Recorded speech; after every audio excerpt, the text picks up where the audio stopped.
بسم اللہ الرحمن الرحیم۔ السلام علیکم عزیز طلباء، میں آصف رائے۔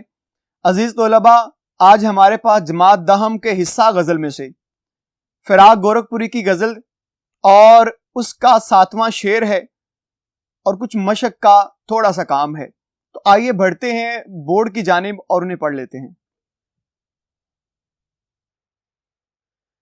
جی عزیز طلباء، ابھی ہمارے پاس جماعت دہم میں سے لیکچر نمبر 41 ہے اور جماعت دہم کے حصہ غزل میں سے ہمارے پاس جو فراق گورکھپوری کی غزل تھی، ہم نے گزشتہ 3 لیکچر میں ان کے 6 اشعار پڑھے، ان کی تشریح کی، نکات بنائے اور معنی و مفہوم کو اچھی طرح سمجھا۔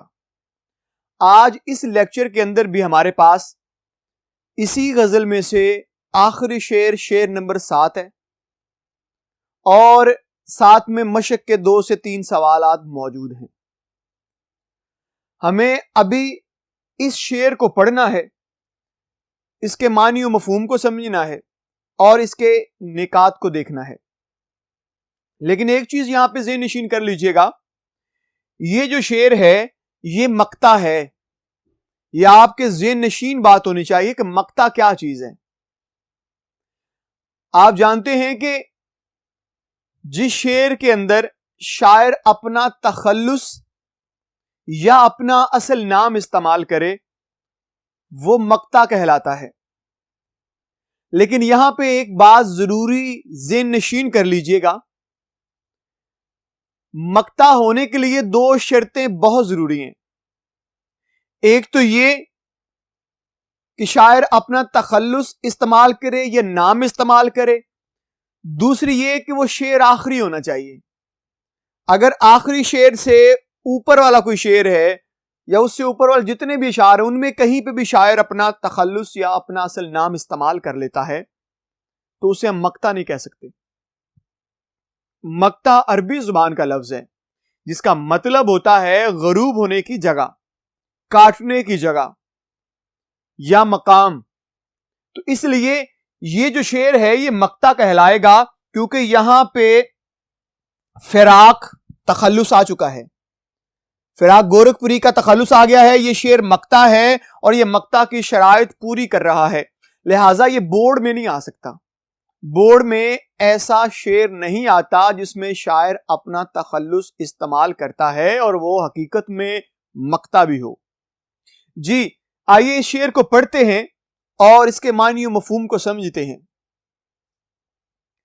ہم اسے منہ سے برا تو نہیں کہتے فراق، دوست تیرا ہے مگر آدمی اچھا بھی نہیں۔ یہاں پہ شاعر کیا کہہ رہے ہیں، مفہوم کی بات کرتے ہیں، پھر اس کے معنی کی بات کریں گے۔ میں اپنی زبان سے اے فراق اسے برا نہیں کہہ سکتا، دوست تیرا ہے مگر آدمی اچھا بھی نہیں، کیونکہ آخر دوست تو وہ تیرا ہی ہے اور مجھے نہیں لگتا کہ وہ اچھا آدمی ہے۔ جی آئیے اس کے الفاظ کے معنی پڑھ لیتے ہیں۔ جی عزیز طلباء، ابھی ہمارے پاس الفاظ موجود ہیں، ان کے معنی دیکھ لیتے ہیں۔ برا کہنا، اچھا نہ سمجھنا، دوست، حبیب، رفیق۔ یہ اس کے تشریح کے کچھ نکات ہیں، انہیں بھی پڑھتے ہیں۔ شاعر کا خود سے کلام کرنا، آپ نے دیکھا کہ شعر کے اندر شاعر اپنا تخلص استعمال کرتا ہے اور خود ہی کو مخاطب بھی کر رہا ہے۔ شاعر یہاں پہ یہ کہنا چاہتے ہیں کہ اے فراق تو کچھ اچھا انسان نہیں ہے، تجھ پہ بھروسہ نہیں کیا جا سکتا۔ کیوں؟ کیونکہ تو نے اپنے آپ سے بھی وفا نہیں کی ہے، اپنی زندگی سے بھی وفا نہیں کی ہے۔ یہ شعر جو ابھی ہمارے پاس موجود ہے حقیقت میں یہ معرفت سے رنگا ہوا شعر ہے، اس میں معرفت بھی ہے، یعنی کہ یہاں پہ شاعر اپنے آپ کو ہی مخاطب کرتے ہیں، اپنے آپ سے ہی بات کرتے ہیں، خود ہی کوئی برا کہے جا رہے ہیں، لیکن یہاں پہ شاعر نے خود کلامی کر کے اپنے آپ کو مخاطب کر کے اس چیز کی نشاندہی کی ہے کہ کہ جب انسان خود سے کلام کرتا ہے تو پھر انسان کھل کے سامنے آتا ہے کہ وہ بذات خود کون ہے، وہ خود کیا چیز ہے، وہ کن کن غموں سے، کن کن گناہوں سے لبریز ہے، اس میں غم کون سے ہیں، اس میں برائیاں کون سی ہیں، اس میں اچھائیاں کون سی ہیں۔ اپنے آپ سے جب انسان مخاطب ہوتا ہے تو تب اسے معلوم پڑتا ہے کہ وہ کون ہے، اس کا مقصد کیا ہے۔ اس لیے شاعر یہاں بتانا چاہتے ہیں کہ میں خود سے کلام کرتا ہوں اور میں خود کو برا بھی کہہ رہا ہوں۔ کہتے ہیں کہ دوست تو تیرا ہے لیکن اس پہ بھروسہ تو نہیں کیا جا سکتا، یہ قابل اعتماد تھوڑا ہے کہ جس پہ بھروسہ کر لیا جائے۔ یہاں پہ چھوٹا سا اور ایک لطیف نقطہ ہے، شاعر یہاں پہ خود کو کہہ رہے ہیں کہ قابل اعتماد نہیں ہوں میں، لیکن دوست کس کا بنا ہے؟ اللہ کا۔ اللہ اگر دوست ہے تو پھر اے فراق تو بہت برا ہوا، تو نے اللہ سے کہاں وفا کی ہے؟ مانا کہ دوست اللہ کا ہے، اللہ سے اس کی دوستی ہے، لیکن یہ قابل اعتماد تو شخص نہیں ہے۔ فراق اس قابل کہاں ہے کہ وہ اللہ سے دوستی بھی کر رہا ہے اور پھر اس دوستی کے تقاضے بھی نہیں نبھا رہا۔ تو یہاں پہ شاعر نے اس بات کی وضاحت کرنا چاہی ہے کہ اگر اللہ سے دوستی ہے تو پھر کیا کرنا ہوگا؟ پھر ان تقاضوں کو بھی پورا کرنا ہوگا۔ دوسرا نقطہ ہے اللہ تعالیٰ کو دوست ماننا۔ ایک بات ہے دوست کہنا، ایک ہے ماننا۔ کہنے اور ماننے میں بڑا فرق ہے۔ آپ صرف کہتے ہیں کہ میرا دوست ہے، اس سے بات پوری نہیں ہوتی ہے، اعتماد نہیں آتا رشتے پہ، لیکن جب آپ مان جاتے ہیں تو پھر اعتماد ہو جاتا ہے۔ اللہ تعالیٰ کیونکہ رب حقیقی ہے، مالک کل ہے، تو اگر اس کی دوستی میں آ جائے انسان، اس کی دوستی کو پکڑ لے، اس کی دوستی کے ساتھ اپنے آپ کو منسلک کر لے، تو پھر دنیا کی تمام تر رنجشیں تو مٹ جاتی ہیں، تمام تر غم رنج و الم ختم ہو جاتے ہیں۔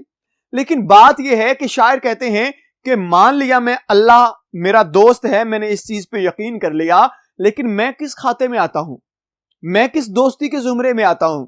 میں تو دوست بننے کے قابل نہیں، دل میرا غلیظ، سوچ میری ناپاک، کردار میرا برا، میں اچھا بھی نہیں ہوں۔ تو پھر اس اتنے بڑے رب حقیقی کے ساتھ، وہ اتنی بڑی مخلص ہستی کے ساتھ میں کس طرح سے دوستی کر پاؤں گا؟ جی پیارے بچوں، یہ ایک سادہ سی تشریح تھی، کیونکہ آپ جانتے ہیں کہ مقطع نہیں آ رہا پیپر میں، تو اس لیے ہم نے ہلکا سا اس کو جو ہے وہ بیان کر دیا ہے۔ آئیے مزید آگے بڑھتے ہیں اور دیکھتے ہیں کہ حصہ مشق میں ہمارے پاس کون کون سے سوالات ہیں، ان کو پڑھ لیتے ہیں۔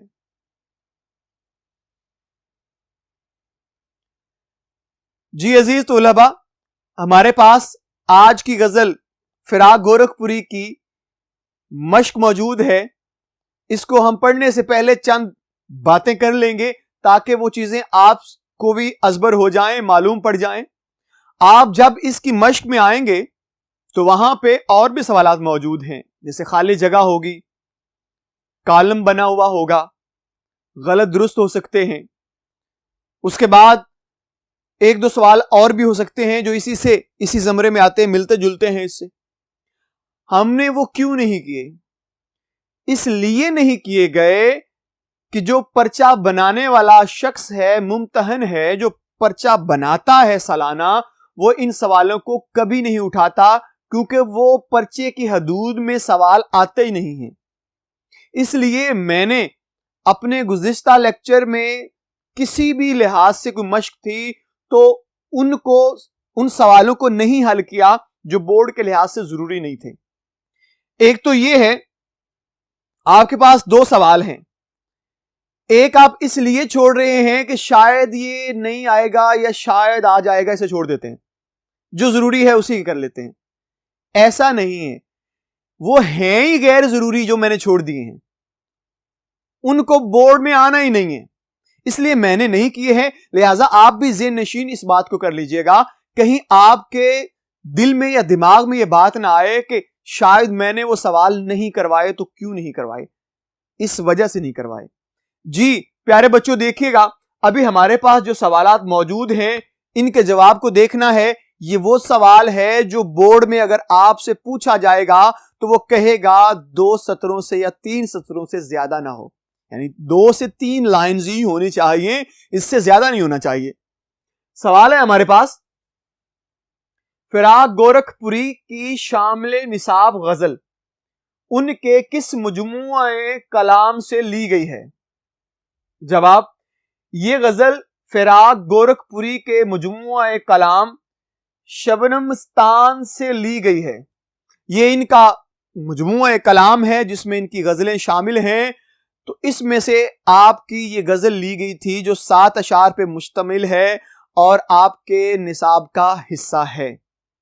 اس کے بعد سوال نمبر آ گیا ہے 2، شاعر نے سر اور دل میں کس چیز کی کمی کا ذکر کیا ہے؟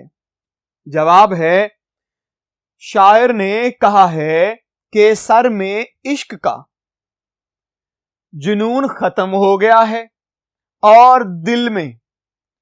جی پیارے بچوں آئیے اسی جواب کو مزید پڑھ لیتے ہیں۔ جی، اور دل میں آرزو باقی نہیں رہی ہے۔ سوال نمبر 3 ہے، شاعر کو کس کی یاد کتنے عرصے سے نہیں آئی؟ جواب، شاعر کو ایک مدت سے محبوب کی یاد نہیں آئی، یعنی کہ ایک تو یاد محبوب کی ہے اور پھر ایک مدت سے بھی نہیں آئی، 2 چیزیں ہو گئی۔ سوال نمبر 4، شعری اصطلاحات کے حوالے سے اس غزل کی ردیف کیا ہے؟ پیارے بچوں یہاں پہ ایک نکتہ بڑا ضروری ہے، اس کو ذہن نشین ضرور کیجئے گا۔ یہ جو شعری اصطلاحات ہیں، یہ شعری اصطلاحات ہیں کون سی؟ ضرور آپ کے ذہن میں یہ سوال ابھرے گا کہ میں نے لکھ دیا ہے شعری اصطلاحات، لیکن یہ شعری اصطلاحات ہوتی کون کون سی ہیں؟ ہم ان کے نام بھی دیکھ لیتے ہیں۔ ایک ہے قافیہ، ایک ہے ردیف جو یہاں پہ جواب میں موجود ہے، ایک ہے مطلع اور ایک ہے مقطع۔